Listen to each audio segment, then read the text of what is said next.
Joining me now is Foreign Minister of Maldives, His Excellency. Sir, thank you so much for speaking to CNN News 18. Sir, yesterday India concluded the Foreign Ministers' meet successfully, and in fact there were multiple issues, bulk of issues on which consensus were built. But again, sir, there is a situation where India is walking a tightrope. India is giving priorities to issues of global south, which includes various important issues, especially for people affected post-COVID, debt, and in fact a lot of issues. On the other end, the West wants Russia and Ukraine to dominate the agenda. How do you look at India's situation? And when India says and give priority to global south, how do you see that view of India? India has very clearly established itself as a leader in the international arena.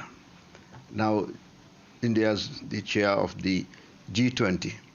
When you talk about the Gs, be it the G7, G20, it always clearly shows that it's an exclusive club. But what about the rest of the world?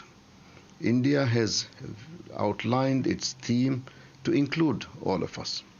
One earth, one family, one future. Now that clearly demonstrates that India has a vision not only for the G20, not for the G7, but to everyone, inclusivity. And that is why we are so happy that India is not only championing the cause of the exclusive club, but that of all of us. Okay. So my second question to you is regarding the General Assembly. Since you were the president of the General Assembly, would like to understand from you, sir, on various occasions the pressure comes to India to vote in General Assembly, but time and again India has abstained as far as Russia-Ukraine conflict is concerned. How do you see this one position of India on Russia-Ukraine conflict? Well, the General Assembly is the only organ of the United Nations where large and small countries alike are given the same powers. When you look at the Security Council, of course, you have the P5 who can veto the resolutions.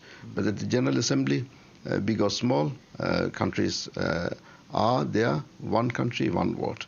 And that is the beauty of the international order, where at the apex, where all the countries are there, you have equal power. And all countries there have the sovereign right to decide on their policies. Okay. Minister, one more question. This is in terms of Indo-Pacific area. India and Maldives have a great bilateral relationship. And in fact, External Affairs Minister Mr. Jaishankar did visit Maldives in the month of January, and several bilateral agreements were signed. But Maldives is also located at a strategic location, if I talk about in terms of India's viewpoint, and Maldives is a gateway to Indian Ocean. There are in fact, sir, many challenges which India could face possibly in future in terms of challenges, maritime challenges in the Indian Ocean region. As a foreign minister of Maldives, do you assure all sort of cooperation? Do you assure all sort of safety and security to India in terms of the Indo-Pacific area and the emerging threats in this one region? Maldives, as far as I'm concerned, is the heart of the Indian Ocean. We are on the middle, straddling the equator. For the Maldives, a peaceful, prosperous and stable Indian Ocean is a necessity, because if there's trouble in the Indian Ocean, it will directly affect us. So for national reasons, we want Indian Ocean to be conflict free, and that is why we are working very closely with our neighbors, especially India and the members of the IORA, the Indian Ocean Rim Association, to maintain peace, prosperity and stability in the Indian Ocean. Okay.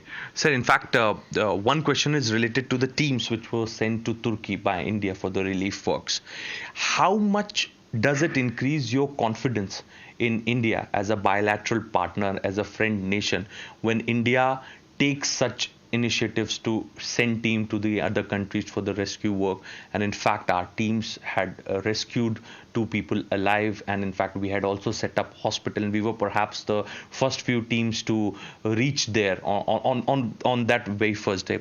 How much does it increase your confidence as a country in India? Every time the Maldives has faced any emergency, India has been the first responder. So our confidence in India and Indian ability and Indian open-heartedness to assist the Maldives is second to none. We don't need to look at any other part of the world to get that confidence. History and time has proven the special relationship that both our countries have. But the way India is reaching out to the rest of the world is exemplary. During COVID-19 pandemic, India reached out to all corners of the world with vaccine. The generosity with which Indian people and the government reached out to the rest of the world is much appreciated.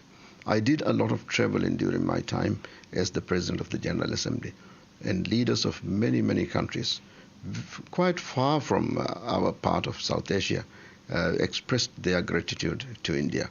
And again, in terms of sending the rescue teams so quickly to Turkey demonstrates the same. Okay. A very last question. Are you going to hold any bilateral talks with External Affairs Minister Jaishankar, since you are in the national capital? Of course, I'm going to be meeting the External Affairs Minister later today. And what are going to be the discussions on?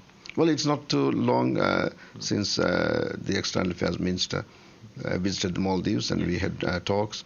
But it is always good to catch up, meet and discuss how we would continue to consolidate the relationship between our 2 countries. Thank you so much for speaking to CNN News 18. So we were speaking to Foreign Minister of Maldives with video journalist Pramod. This is Siddhant Mishra for CNN News 18.